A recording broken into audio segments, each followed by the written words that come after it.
Ce journal vous est offert par le FPI, Fonds de promotion de l'industrie, votre partenaire privilégié pour la réussite de vos projets.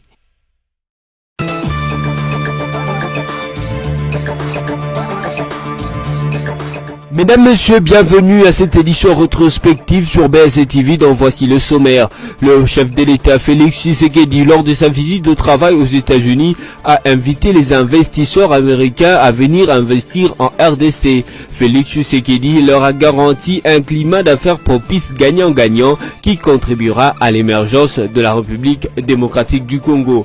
Et puis, Jeannine Mabunda Liongo a été désignée par le Front commun pour le Congo comme candidate à la présidence du bureau définitif de l'Assemblée nationale. Son choix se justifie non seulement parce que le PPRD est la première force du FCC en nombre de députés, mais aussi par la volonté de cette famille politique de Joseph Kabila de valoriser la femme congolaise. Enfin, signature de convention de subventions entre le Fonds de promotion de l'industrie et l'Université de Kinshasa. Cette subvention consiste à l'exécution de travaux d'adduction d'eau potable au site universitaire. Félix Antoine Tshisekedi, président de la RDC, est arrivé sur le sol américain après avoir assisté mardi 2 avril à l'investiture du président sénégalais Macky Sall. Plusieurs rencontres sont inscrites dans l'agenda du 5e président congolais pendant son séjour aux États-Unis. S'agissant des matières retenues pour les discussions, elles devront tourner autour des questions de sécurité, de lutte contre la corruption et aussi des investissements. Au chapitre de personnalités à rencontrer, les sources présidentielles annoncent que le chef de l'État congolais prendra langue tour à tour avec le secrétaire d'État américain au Trésor, c'est lui en charge de l'énergie, et le sous-secrétaire adjoint chargé des affaires africaines. Dans l'après-midi de la journée de mercredi 3 avril, en outre, le président de l'exécutif congolais aura des échanges avec le secrétaire d'État Mike Pompeo, affirme le même source qui précise en plus que le chef de l'État congolais ne devra pas rencontrer le président américain Donald Trump. Au menu de ces entretiens, les investissements. Il s'est de souligner que les USA veulent retourner avec leurs investissements en RDC, selon les communiqués d'il y a quelques jours de l'ambassade américaine à Kinshasa. Dans la journée du jeudi, Félix Tshisekedi devra rencontrer les directeurs de la CIA, le ministre américain en charge de l'Intérieur, ainsi que le conseiller du président américain en charge de la sécurité. Pour l'ambassadeur de la RDC à Washington, les Américains semblent le mieux indiqués pour aider la RDC à sortir de l'insécurité et de la violence qui ont trop duré à l'est du Congo avec les djihadistes qui croient en gravité de jour au lendemain, désemparant le peuple et causant de morts. D'autres échanges sont prévus avec le Fonds monétaire international et la Banque mondiale, indique-t-on encore. Soulignons enfin que contrairement aux affirmations sur la radio Top Congo FM, il y a quelques jours, des Steve Kivwata, communicateur de la Mouka, sur une éventuelle rencontre entre Félix Antoine Tshisekedi, président congolais, et Martin Fayulu, leader de la Mouka et candidat malheureux à la dernière présidentielle, rien de tel n'aura lieu sur le sol congolais. La présidence congolaise indique que les affaires du Congo ne doivent se traiter que sur le sol congolais.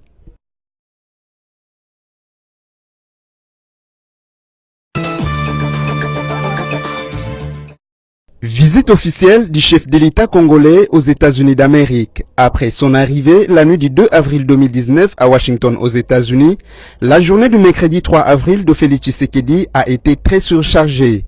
Le chef de l'État congolais a commencé sa journée par une séance de travail avec Eric Perry, secrétaire d'État en charge de l'énergie. Les échanges ont porté, entre autres, sur la politique énergétique de la RDC, la transition énergétique et les projets Grand Inga, quand on sait que la RDC connaît un déficit en énergie et pourtant riche en ressources hydroélectriques. Seconde rencontre avec les investisseurs américains en présence du sous-secrétaire d'État américain aux affaires africaines Tibor Nagy à l'Institut américain pour la paix. Après les mots de bienvenue de Tibor Nagui au président Félix, les échanges ont tourné autour des investissements en énergie avec une couverture nationale, les hydrocarbures, les mines et ports en eau profonde de Banana. Des perspectives de partenariat ont été clairement établies dans ces différents domaines. Pour boucler sa journée, Félix Tshisekedi a été reçu par Mike Pompeo, secrétaire d'État américain. Le chef de la diplomatie américaine qui a exprimé son soutien au programme de changement de Fatih a salué les programmes axés sur la lutte contre la corruption, le renforcement de la gouvernance, la promotion des droits humains, mais aussi la stabilité et la sécurité, selon un communiqué du département d'État américain publié à l'issue de ce tête-à-tête. Le même document renseigne que Félix Tshisekedi s'est engagé en faveur de la bonne gouvernance et du respect des droits de l'homme, de la mise en place d'institutions transparentes et de la lutte contre la corruption en RDC. En visite de travail aux États-Unis d'Amérique, le président Félix Tshisekedi a invité les investisseurs américains à investir en République démocratique du Congo. Il a lancé cet appel jeudi 4 avril lors de sa réception par la Chambre de commerce des États-Unis. Il a garanti un climat d'affaires gagnant-gagnant propice aux investisseurs américains qui aimeraient s'implanter dans son pays, renseigne l'étude de la présidence. Pendant son séjour, le sénateur américain James Inhofe, président de la Commission des armées et armements, a reçu le président congolais. James Inhofe a salué les avancées de la RDC depuis l'avènement du président Félix Tshisekedi. Le chef de l'État congolais a quant à lui sollicité l'aide militaire des États-Unis d'Amérique pour faire face à la situation dans l'est du pays. Mercredi 3 avril, le secrétaire d'État américain Michael Pompeo avait échangé avec le président de la RDC sur la promotion de la stabilité et la sécurité et l'attraction des investissements américains en RDC. Profitant de son séjour sur le sol américain, le chef de l'État congolais a visité le mémorial dédié au célèbre pasteur afro-américain Martin Luther King, militant non violent pour les droits civiques des Noirs aux États-Unis. Il a également visité Georgetown University, qui a formé le basketteur Dikembe Mutombo d'origine congolaise. C'est en principe ce vendredi 5 avril 2019 que devrait prendre fin le séjour américain de Félix Tshisekedi, président de la RDC. Le président de la République, Félix-Antoine Tshisekedi Tshilombo, a pris part ce mardi 2 avril à la cérémonie d'investiture du président sénégalais réélu Macky Sall au centre Expo Diamaniadio à Dakar au Sénégal. Parti le lundi 1er avril de Kinshasa pour le Sénégal, Félix Tshisekedi a été accueilli par son homologue Macky Sall qui a été réélu pour un second mandat lors de la présidentielle du 24 février 2019 avec 58,27% des suffrages dès le premier tour.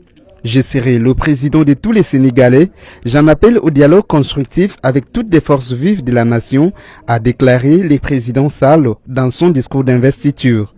À Dakar, le président congolais a eu un tête-à-tête avec son homologue sénégalais. Félix Tshisekedi, accompagné de son directeur de cabinet Vital Kamerhe et des opérateurs économiques congolais, s'envoleront pour Washington aux États-Unis où il est attendu du 3 au 5 avril 2019 pour un séjour de travail. Première session extraordinaire du deuxième Sénat de la Troisième République. C'était lors de la plénière du vendredi 5 avril 2019 qui a porté 2 points à l'ordre du jour, à savoir l'allocution du secrétaire général du Sénat et l'installation du bureau provisoire que les nouveaux élus ont pris leur siège au sein du Sénat. Tout a commencé avec la prise de parole par le secrétaire général du Sénat qui a salué et félicité les nouveaux sénateurs avant de les appeler à se comporter en conséquence vu la responsabilité qu'ils ont vis-à-vis de la nation. Le deuxième point a consisté à installer les bureaux provisoires du Sénat. En conformité avec l'article 114 de la Constitution de la RDC, tel qu'est repris par la loi électorale en son article 224, le plus âgé sénateur, à savoir l'honorable Mamboleyo Léon, 82 ans et élu UNC du Sud Kivu, a été nommé président du bureau provisoire. Il sera secondé par 2 Benjamins de la Chambre haute du Parlement, qui sont Marie-Josée Kamitatou, élue G7 de Kwilu, qui a 31 ans, et Victorine Loessé, élue indépendant du Kassai, qui a 30 ans. Prenant la parole pour la circonstance, le nouveau président a salué ses collègues au nom de son bureau provisoire avant de les appeler à l'assiduité pendant cette session qui les permettra à élire le bureau définitif du Sénat. Quant à la prochaine plénière, le président provisoire Léon Mamboléo a déclaré que la date sera notifiée à travers un communiqué qui sera transmis à tous les honorables sénateurs.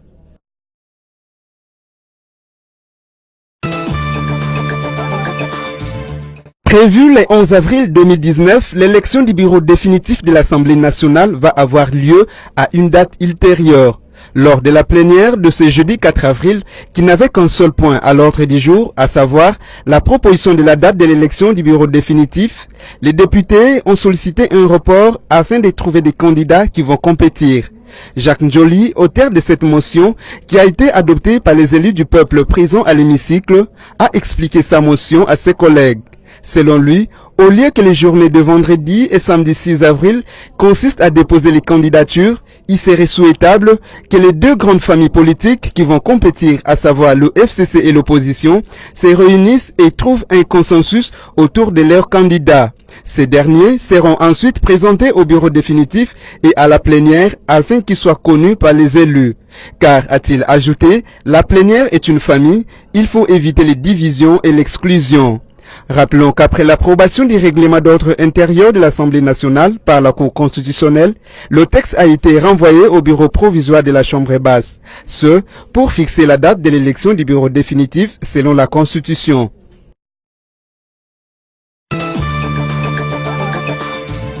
Élection du président de l'Assemblée nationale, Janine Mabunda, a été désignée candidate du Parti des peuples pour la reconstruction et la démocratie au perchoir. Au nom du président national du PPRD, le camarade Joseph Kabila Kabange, j'ai l'honneur de vous annoncer officiellement ce jour que notre candidate à la tête de l'Assemblée nationale s'appelle la camarade honorable Janine Mabunda Lioko. C'est en ces termes que Manuel Ramazani Chadari, secrétaire permanent du parti cher à Joseph Kabila, a fait sa communication aux cadres et militants de cette formation politique. C'était au siège du PPRD ce vendredi 5 avril 2019. Chadari a également remercié tous les députés nationaux élus, au total 116. Car, a-t-il dit, c'est grâce à vous que nous avons brigué ce poste. Le secrétaire permanent a aussi remercié tous les nationaux qui travaillent au parti pour leur engagement. Mention spéciale à l'espace Grand Équateur pour cet honneur, a indiqué Marie-Ange Lukiana, invitée à prendre la parole au nom des élus avant de promettre un vote massif à la Chambre basse en faveur de Mabunda. Janine Mabunda Lioko Moudiaï est une femme politique de la République démocratique du Congo. Elle a fait partie des gouvernements Gizenga et Muzito au poste du ministre des portefeuilles du 5 février 2007 au 6 avril 2012. Mabunda a été directrice du Fonds de promotion de l'industrie FPI. Conseillère du chef de l'État sortant en matière de lutte contre les violences sexuelles, elle a assumé avant sa désignation les fonctions de président de la Ligue des femmes du PPRD.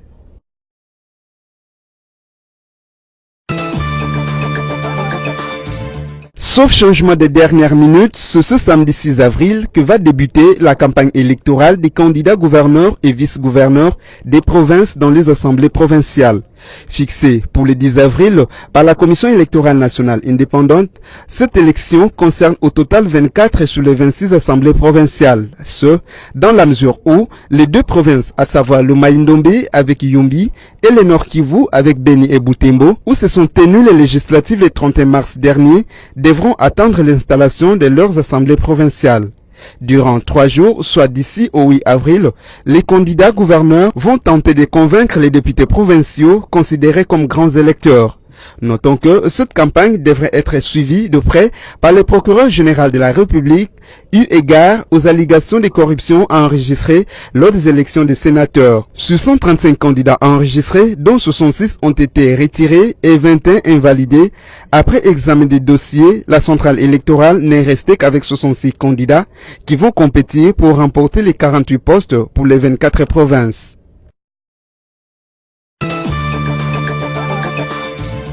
En exécution de son engagement au programme d'urgence de 100 jours du président de la République Félix Antoine Tshisekedi, le Fonds de promotion de l'industrie a au cours d'une cérémonie ce mercredi 3 avril 2019 accordé 2 subventions. L'une à l'université de Kinshasa en sa deuxième phase pour l'exécution de travaux d'adduction d'eau potable au site universitaire pour un montant global de 755 000 $, et l'autre subvention à la communauté presbytérienne de Kinshasa pour la modernisation, la rénovation et la construction de nouveaux bâtiments de l'école Mokengeli de Lemba à Kinshasa pour un montant global de 1,8 million $.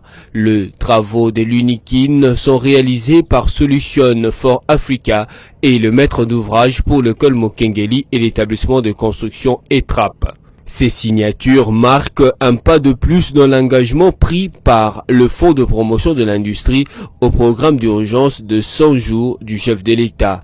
En premier lieu, Patrice Kitebi, directeur général du FPI, signe la convention de subvention d'un montant global de 755 000 $ américains avec le professeur Daniel Ngomayanzuzi, recteur de l'université de Kinshasa.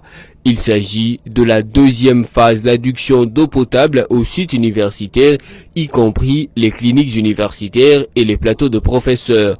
Séance tenante, un chèque du montant du premier acompte pour le démarrage de travaux a été remis au maître d'ouvrage Solution for Africa.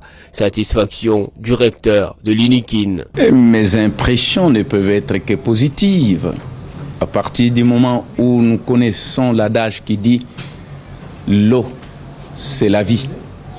Vous me donnez de l'eau, je vais vivre. Donc je suis vraiment satisfait pour cet acte qui sera posé et qui va aider toute la communauté universitaire, en général, et nos étudiants en particulier. En second lieu, le FPI signe avec l'école Mokengeli de Lemba de la communauté presbytérienne de Kinshasa. Dans cette subvention, le FPI met 1,8 million $ pour la modernisation, la rénovation et la construction de nouveaux bâtiments de cette école qui a plus de 60 ans d'existence aujourd'hui. Le pasteur Isaac Kalonji est le représentant de la communauté presbytérienne de Kinshasa. Nous considérons ça comme un don de la grâce de Dieu et que nous pouvons recevoir avec beaucoup de reconnaissance et beaucoup de responsabilité. Nous sommes contents de recevoir la bonne nouvelle et nous pensons que cela va avoir de l'impact dans la formation et aussi dans le comportement de la population environnante, leur regard envers l'école. Et la confiance qu'ils feront sera encore beaucoup plus grande que maintenant. Rappelons que ces 2 projets sont à compter parmi les 13 projets d'urgence que le FPI devrait exécuter dans le cadre de réalisation d'urgence de premiers 100 jours du chef de l'État. D'autres chantiers à travers la République sont en cours de réalisation, affirme le Fonds de promotion de l'industrie.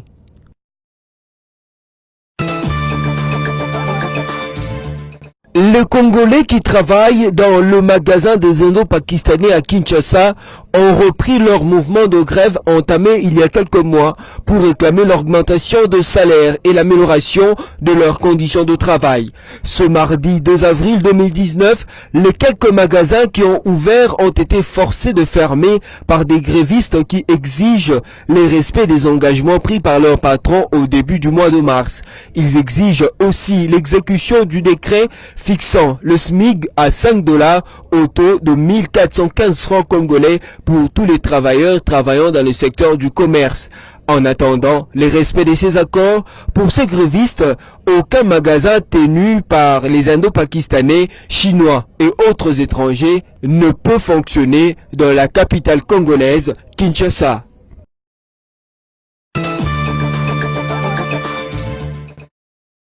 Classé parmi les priorités de 100 premiers jours du chef de l'État Félix Tshisekedi à la tête du pays, les travaux des constructions et des réparations de la voirie urbaine de Kinshasa vont bon train. Sur l'avenue Kabinda et Kabambar dans la commune de Kinshasa, ce sont les travaux de réparation qui se font, mais également les curages et constructions de caniveaux. Pour s'assurer de la durabilité de ce travaux, une couche de béton sera jetée sur l'avenue Kabinda et sur une partie de l'avenue Kabambar à Kinshasa. Notez enfin que sur l'avenue Kabambar, ces travaux se font sur le tronçon compris entre la maison communale de Barumbu jusqu'à son croisement avec l'avenue des Huileries. Depuis le décès du poète Lutumba Simaro Masiya le samedi 30 mars dans la matinée à Paris, le préparatif des obsèques de ce grand monsieur de la chanson congolaise vont bon train. Ici, sur la rue Isangui, dans la commune de Lingwala, la commune qui a vu naître Lutumba Simaro et où il a résidé durant toute sa vie, les jeunes gens sont tous à pied d'œuvre pour embellir cette rue et la résidence du poète décédé. Au micro de votre rédaction, quelques-uns de ceux qui ont côtoyé Lutumba Simaro affirment avoir gardé de lui le souvenir d'un rassembleur et d'un pacificateur.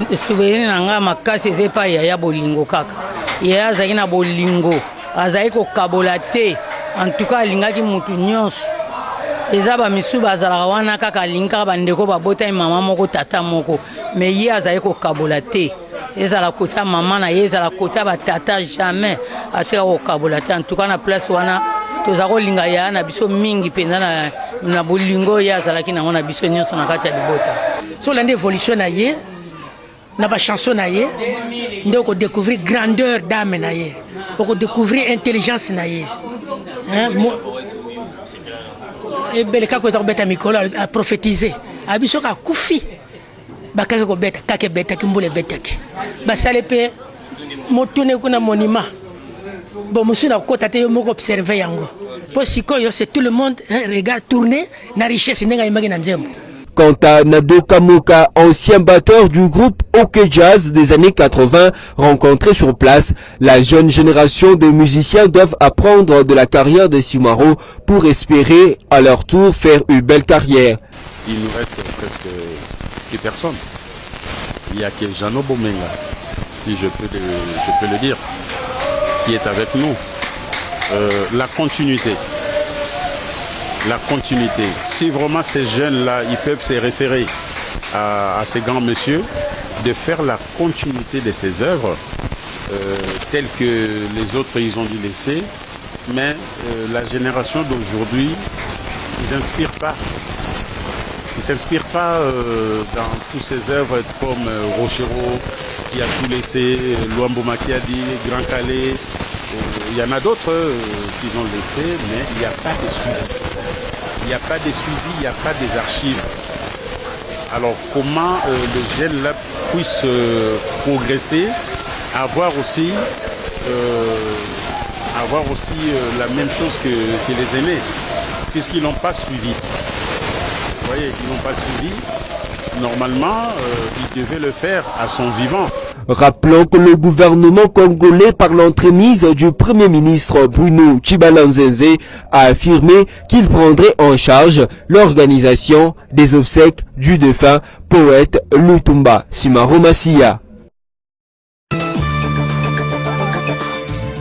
La nouvelle de décès du maître sculpteur Alfred Liolo est tombée comme un grondement de tonnerre aux oreilles des artistes africains en général et congolais en particulier. Sa disparition inopinée de la scène de beaux-arts a laissé orphelins tous les amoureux et admirateurs de ses multiples œuvres d'art. Ses collaborateurs et élèves dans la pratique de l'art sculptural ne restent pas impassibles à cette disparition. On dirait qu'à l'heure actuelle, c'est tout le monde qui est en train de pleurer.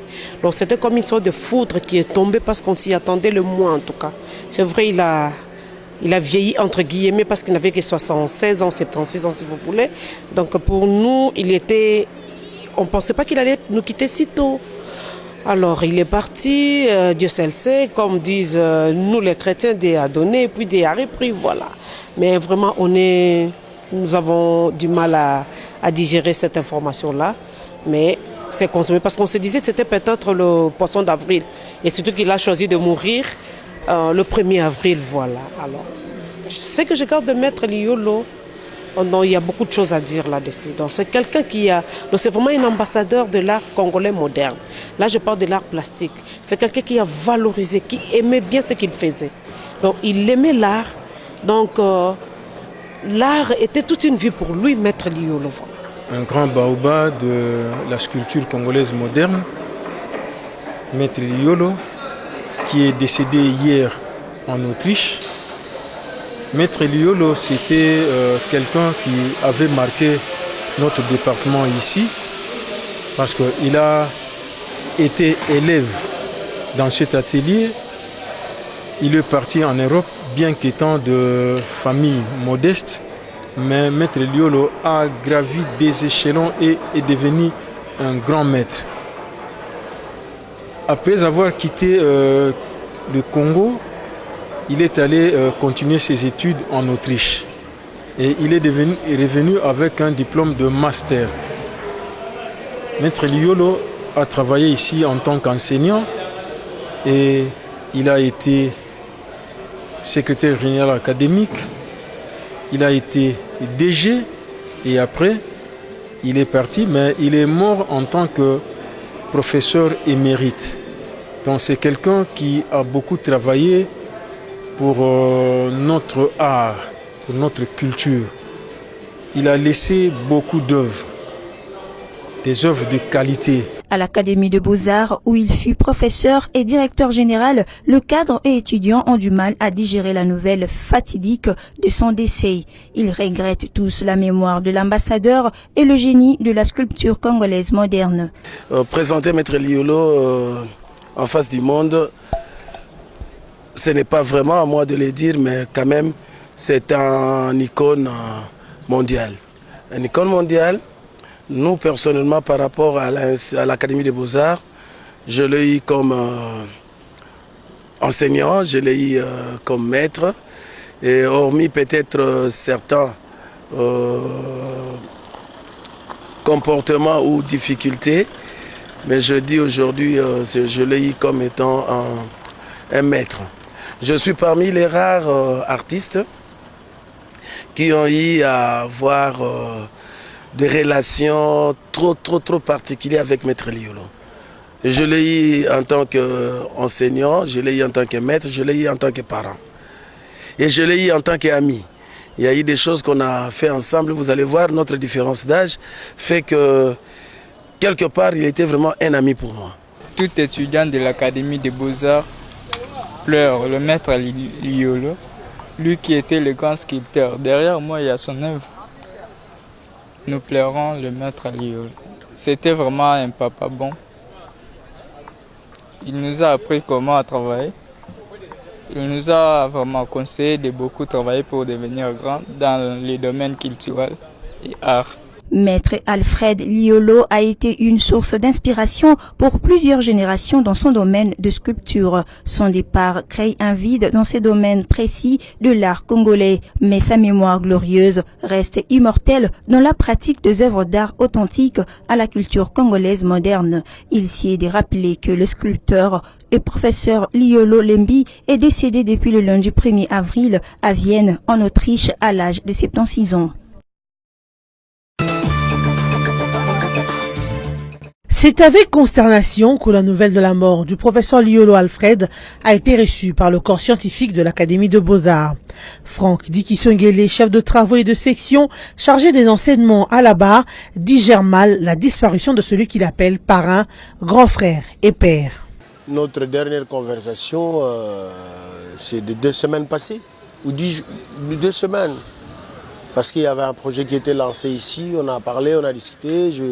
Parce qu'il voulait savoir comment son institution qu'il a formé et qu'il a toujours travaillé et puis qu'il a formé des gens, comment ça continue à fonctionner.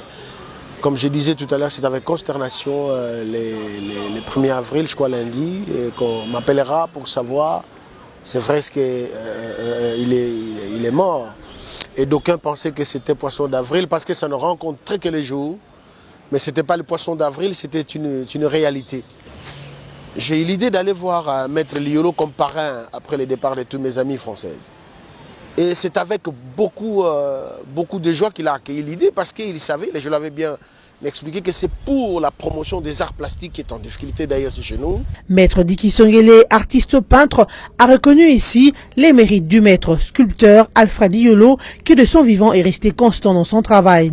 La mort de ce dernier est pour lui une grande responsabilité car il faut assurer la grandeur laissée par maître Liolo. Pour moi c'est un modèle de l'organisation, de la détermination. On n'arrêtait jamais de dire qu'il est mort compétiteur. Voilà, pas plus tard qu'il en est ici 6 mois, donc il a posé des œuvres ça et là. Il est mort au front, compétiteur. Pour moi, c'est un modèle de travail, un modèle d'excellence aussi. Face aux décès successifs de l'artiste musicien Lutumba Simaro et de maître Liolo Alfred, artiste sculpteur, respectivement le 30 mars et le 1er avril 2019, Franck Diki Songele s'incline devant leur mémoire et assure la continuité de leurs œuvres. Celle de Liolo par lui-même étant de son école et celle de Lutumba par les artistes musiciens dont certains en font déjà des preuves. Nous assurerons toujours ta grandeur que tu nous as laissé comme icône des arts plastiques congolais. Et je sais que vous nous avez toujours dit de travailler, que nous devons vivre de notre art, puisque vous avez vécu de votre art. Donc il est possible, parce que d'aucuns pensent toujours qu'il faut mourir pauvre pour vivre de son art.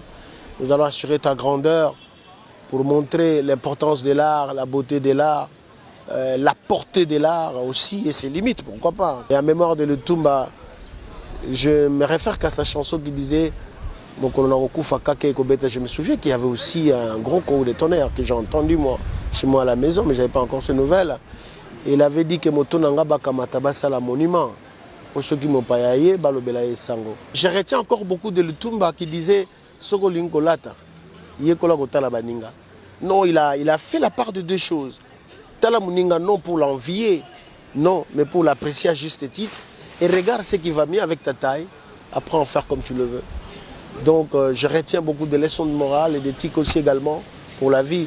À ces illustres disparus comme Lutumba Nomanueno Simaro Massia, maître Liolo Limbempoang Alfred, je pense que ces icônes dans l'art, l'autre musical, l'autre plastique, nous ont laissé des éléments d'ordre culturel, symbolique et des valeurs spirituelles à exploiter davantage, quitte à maintenant tout un degré de background de tout un chacun de nous pour exploiter, car les données culturelles et symboliques sont bien là présents et leur image nous reste aussi à travers les monuments, en termes de chansons, en termes des œuvres d'art.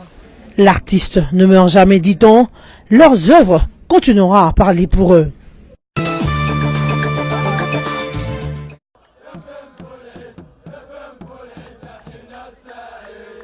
Le peuple algérien s'est réveillé pour la première fois depuis 20 ans sans leur président de 82 ans Abdelaziz Bouteflika à la tête du pays. Il a démissionné mardi 2 avril dans la soirée, quelques heures après avoir été défié par l'armée. Affaibli par un AVC contracté en 2013, Abdelaziz Bouteflika a tout de même tenté de briguer un 5e mandat alors qu'il est au pouvoir depuis 1999. Bouteflika a remis sa lettre de démission au Conseil constitutionnel selon les images diffusées à la télévision nationale algérienne. Cette décision est destinée à contribuer à l'apaisement de cœur et des esprits de mes compatriotes pour leur permettre de projeter ensemble l'Algérie vers l'avenir meilleur auquel ils aspirent légitimement, explique Bouteflika dans sa lettre de démission. Une nouvelle accueillie dans une allégresse générale par la population qui a exprimé sa satisfaction sur la grande poste, bâtiment emblématique du centre de la capitale Alger. Outre la démission du président Bouteflika, les Algérois réclament aussi les départs de tout son entourage, pour ne pas dire de tous les systèmes au pouvoir.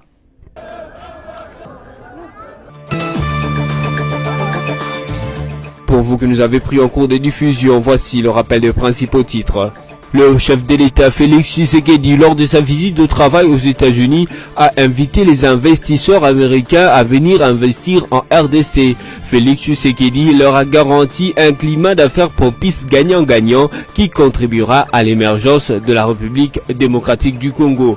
Et puis, Janine Mabunda Liongo a été désignée par le Front commun pour le Congo comme candidate à la présidence du bureau définitif de l'Assemblée nationale. Son choix se justifie non seulement parce que le PPRD est la première force du FCC en nombre de députés, mais aussi par la volonté de cette famille politique de Joseph Kabila de valoriser la femme congolaise. Enfin, signature de convention de subventions entre le Fonds de promotion de l'industrie et l'Université de Kinshasa. Cette subvention consiste à l'exécution de travaux d'adduction d'eau potable au site universitaire. Mesdames, Messieurs, cette édition rétrospective est terminée. Merci à vous de nous avoir suivis et bon week-end chez vous.